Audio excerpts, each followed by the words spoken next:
I recently added more plants to the tank I like to call 75-1.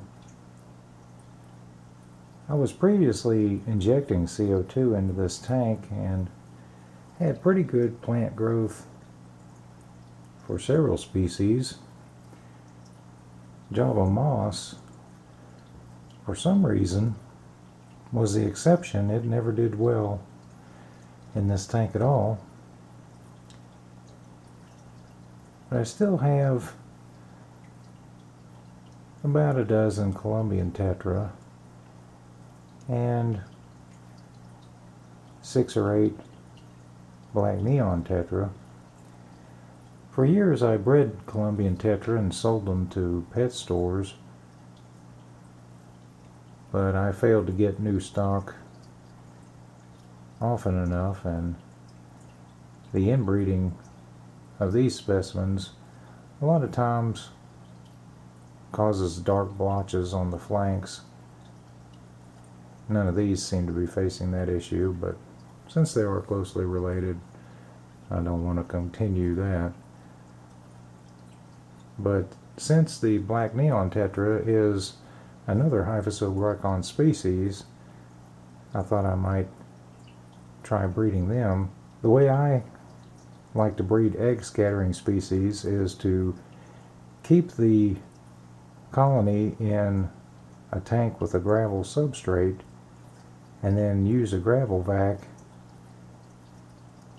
to suck out the detritus, and oftentimes it contains eggs that are viable, and simply save all of the water that I collect in a fry starter tank.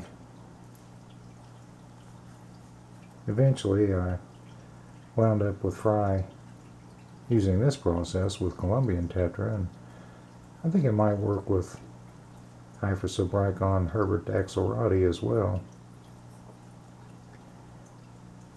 I have 4 black and blue angelfish in the tank. I did have 8, but the largest 2 were constantly bickering, vying for dominance in the tank, so I decided to sell one of the 2 largest and 3 smaller ones to my local pet store, so I only have 4 of the black and blue angelfish. They don't appear to bother the other species in the tank. They simply bicker among themselves. And I do have 9 true Siamese algae-eaters. The coloration on this species is somewhat similar to the black neon, so I think they go well together. I have a couple leopard Danio left. I was interested in breeding them briefly, but well, since I've mainly kept them in a community tank, I haven't noted any fry. And now I'm just down to 2, so chances are they're the same gender anyway. The South American bumblebee catfish is right happy in his hide in the center of the hardscape. I think that plastic hide goes quite well with these creek rock. And I only feed it every other day. I don't want to overfeed it, but the only thing it wants to eat is frozen bloodworms, so I just offer that every other day.